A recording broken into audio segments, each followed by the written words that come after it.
Welcome to Tripura Info News Update.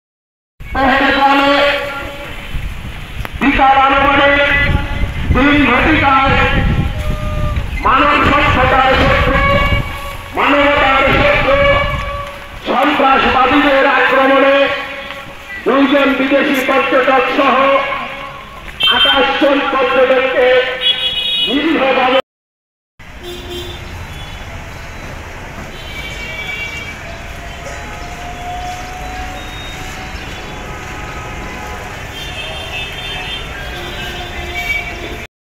তারপর একে একে শ্রদ্ধা নিবেদন করবেন গণ আন্দোলনের নেতৃত্ব কমরেড আলয় রায়, কমরেড মনোজ দাস, কমরেড দুলাল দত্ত।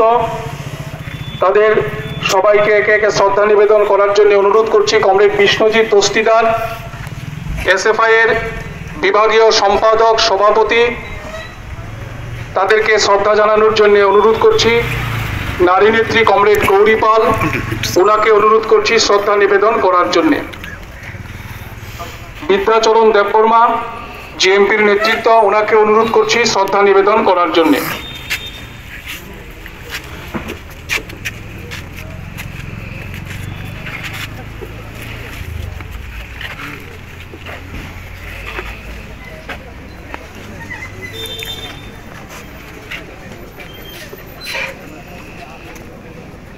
কমরেড,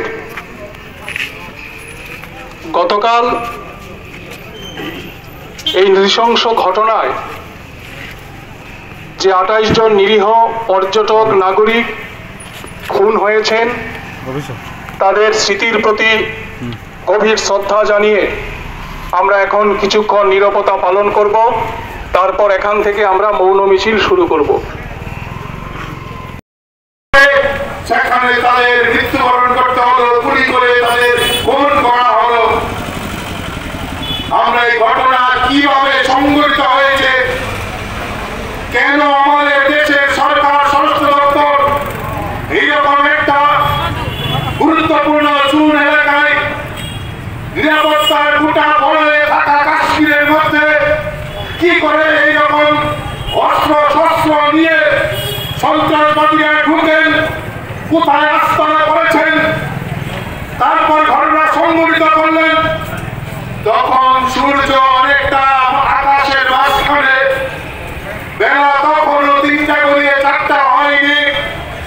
দিনের আলোতে এই ঘটনা সংঘটিত করে এই সন্ত্রাসবাদী আবার কোথায় আস্তানা করেছেন, আমাদের দেশে স্বরাষ্ট্র দপ্তর কোথায় আছেন, এই প্রশ্নটা আমরা এই সবার মধ্য দিয়ে করতে চাই। কোথায় কোথায় 56 ইঞ্চি আর একটা স্লোগান তুলছেন, আর আমাদের দেশে নিরীহ নিরপরাধ মানুষ তারা গুলিতে ঝাঁঝরা হচ্ছেন। বলে আমরা 56 না 65 না 19টা দোষ আমরা যাওয়ার চেষ্টা করেন। সেখানে আমরা দেখলাম সন্ত্রাসবাদীরা নির্মমভাবে নির্দিষ্টভাবে চিহ্নিত করে করে মানুষকে খুন করল। তার মধ্যে 2 জন বিদেশি নাগরিক রয়েছেন। এই ঘটনায় যারা নিহত হয়েছেন, আমরা তাদের স্মৃতির প্রতি গভীর শ্রদ্ধা জানাচ্ছি। তাদের শোক সন্তপ্ত পরিবার পরিজনদের প্রতি আমাদের সুখ, আমাদের সমবেদনা জ্ঞাপন করছি। যারা এই মুহূর্তে হাসপাতালের বিছানায় মৃত্যুর সঙ্গে লড়াই করছেন, আমরা তাদের দ্রুত আরোগ্য কামনা করছি। সেই সঙ্গে ভারত সরকারের নিকটে দাবি জানাচ্ছি, এই ঘটনায় যুক্ত সন্ত্রাসবাদী অপরাধীদের চিহ্নিত করে তাদের বিরুদ্ধে কঠোরতম ব্যবস্থা গ্রহণ করতে হবে। আমরা ভুলে যাইনি 6 বছর আগে পুলওয়ামা কাশ্মীরের মধ্যে সংঘটিত সেই ঘটনা। 6 বছর বাদে আজও পুলওয়ামার ঘটনার বিচার হয়নি। রবীন্দ্রনাথের ভাষায় বিচারের বাণী আজও নিভৃতে কাজে। পুলওয়ামার মতো যেন অপরাধীরা রেহাই না পায়, সেই অপরাধীদের চিহ্নিত করতে হবে, তাদের বিরুদ্ধে ব্যবস্থা গ্রহণ করতে হবে। এই দাবি জানানোর পাশাপাশি যে বিষয়গুলিকে সামনে রেখে আমাদের যুব সংগঠন রাজ্যব্যাপী এই আন্দোলন কর্মসূচি গ্রহণ করেছে। আমার আগে কমরেড পলাশ এবং কমরেড নবারুণ আপনাদের সামনে বিষয়গুলি বলছিলেন। একদিকে কর্মসংস্থান, আজকের ত্রিপুরা রাজ্যের সবচেয়ে বড় জ্বলন্ত সমস্যা যদি কিছু হয়ে থাকে সেটা হচ্ছে বেকারদের কর্মসংস্থান। আমাদের রাজ্যের শিক্ষিত ছেলে মেয়েরা এমনকি MBBS পাস করার পরে, ইঞ্জিনিয়ারিং পাস করার পরে আজকে প্রচুর পরিমাণে বেকার। কর্মসংস্থানের সমস্ত সুযোগ সেখানে বন্ধ হয়ে যাচ্ছে। আমরা ভুলে যাইনি 2018 সালের বিধানসভা নির্বাচন, যে নির্বাচনের মধ্য দিয়ে আমাদের রাজ্যে বামপন্থী ফ্রন্ট সরকারের পরিবর্তন ঘটিয়ে বিজেপি IPFP জোট সরকার তৈরি হয়েছিল। ওই 18 সালের নির্বাচনের আগে তারা বলেছিলেন আমাদের রাজ্যের সরকারের বিভিন্ন দপ্তরে নাকি 50,000-এরও বেশি শূন্য পদ। তারা সরকারে আসলে পরে প্রথম ক্যাবিনেট মিটিংয়ে বসে সিদ্ধান্ত নিয়ে সেই শূন্য পদ পূরণ করবেন এবং তারপরে প্রতি বছর 1 লাখ করে বেকার যুবকের কর্মসংস্থানের ব্যবস্থা হবে। বিজেপি IPFP ত্রিপুরা মাথা সরকারের আজকে 7 বছর চলছে। আমরা জিজ্ঞাসা করতে চাই এই 7 বছরে কর্মসংস্থানের প্রশ্নে ডাক্তার বাবু মানিক সাহার সরকার কি তাদের বক্তব্য? কিছুদিন আগে রাজ্য বিধানসভার বাজেট অধিবেশন আমরা বিরোধী দলের বিধায়করা বেশ কিছু দপ্তর নিয়ে সুনির্দিষ্টভাবে আমরা প্রশ্ন রেখেছিলাম যে ত্রিপুরা রাজ্য সরকারের কোন দপ্তরে কত শূন্য পদ। 2019 সালে বিজেপি IPFP সরকার আসার 1 বছরের মাথায় আমরা বিধানসভায় প্রশ্ন রেখেছিলাম তখন ত্রিপুরা সরকারের বিভিন্ন দপ্তরে শূন্য পদের সংখ্যা কত। 2019 সালে ত্রিপুরা সরকার তার বিভিন্ন দপ্তর উল্লেখ করে বলেছিল 19,000 সামথিং। আর সেদিন বিধানসভায় আমরা তথ্য পেলাম, সরকারি তথ্য, বিরোধীদের মন গড়া কথা না, প্রায় 50,000 বিভিন্ন দপ্তরে শূন্য পদের পাহাড় জমছে। বেকার যুবকদের নিয়োগ নেই। দপ্তরের অফিসাররা যখন বিভিন্ন বিষয়ে আমরা ডেপুটেশন দিতে চাই, মানুষের সমস্যা নিয়ে কথা বলতে চাই, তারা বলে থাকেন একটা কথা, এটা প্রত্যেকটা দপ্তরের প্রায় কমন কথা, যে স্টাফের অভাব, কর্মচারী সংকট, দপ্তরগুলি চলছে না। আমাদের রাজ্যে এই মুহূর্তে প্রায় 50,000 নিয়োগ করা সম্ভব।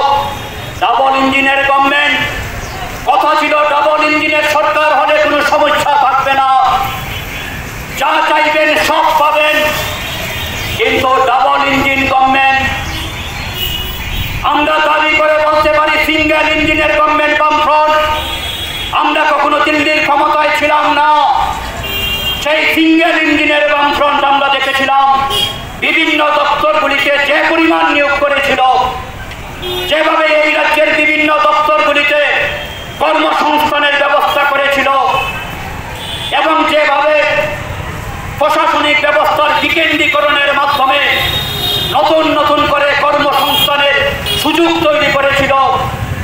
আজকে 7 বছরে কর্মসংস্থানের ক্ষেত্রে সমস্ত সুযোগগুলি বন্ধ করে দেওয়া হচ্ছে। যাও কিছু নিয়োগ হচ্ছে ম্যাক্সিমাম আউটসোর্সিং, কন্ট্রাক্ট বেসিস, যে চাকরিগুলির কোনো নিশ্চয়তা নেই, আজ আছে তো কাল নেই। একদিকে যেমন কর্মসংস্থানের প্রশ্নে একটা হতাশাজনক চেহারা। আপনারা শুনছিলেন নেশা সম্পর্কে, এটা বক্তৃতার বিষয় না, আমাদের জীবনের অভিজ্ঞতা যে গোটা ত্রিপুরা রাজ্য আজকে নেশার হাবে পরিণত হচ্ছে। নেশার বারবারন্ত এবং এই নেশাকে প্রতিরোধ করবার প্রশ্নে শাসক দলের দিক থেকে যে ভূমিকা নেওয়ার কথা, আমরা মনে করি এই ভূমিকা নেওয়ার ক্ষেত্রেও ঘাটতি রয়েছে। নেশামুক্ত ত্রিপুরা, নেশামুক্ত ত্রিপুরা, বারে বারে একটা কথা বলা হয়, আমরা বলি নেশাযুক্ত ত্রিপুরা। আজকে ত্রিপুরা নেশাযুক্ত ত্রিপুরায়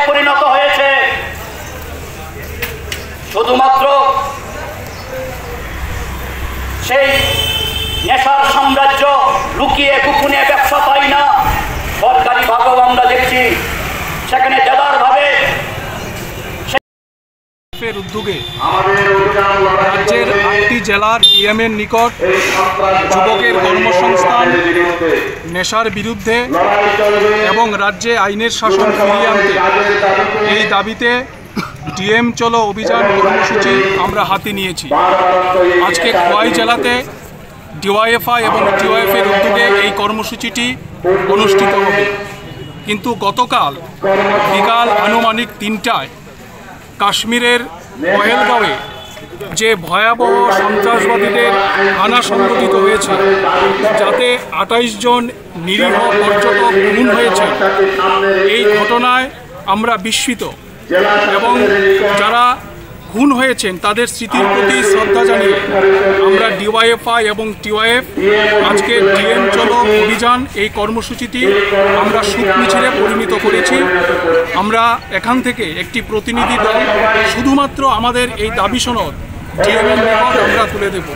আমরা ডিওয়াইএফআই এবং টিওএফ মনে করি সন্ত্রাসবাদ তাদের কোনো জাত নেই, ধর্ম নেই, এরা মানবতার শত্রু, এরা সমাজের শত্রু।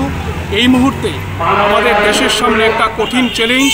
আমরা দেশের ধর্মনিরপেক্ষতা, ঐক্য, অখণ্ডতা, সার্বভৌমত্ব রক্ষার জন্যে সমস্ত অংশের মানুষকে সংকীর্ণ রাজনীতি ভুলে গিয়ে দেশকে এক রাখার জন্যে আজকে রাস্তায় নামার আহ্বান আমরা জানাচ্ছি। একদিকে আমাদের সন্ত্রাসবাদের বিরুদ্ধে লড়াই চলবে, আর অন্যদিকে যুবকের কাজ, নেশার বিরুদ্ধে আমাদের লড়াই চলবে। রুটি রুজির এই লড়াই আমরা আগামী দিনে আরও বেশি শানিত করব। Thank you. Subscribe to Tripura Info and press the bell icon so that you never miss any latest updates and news on Tripura.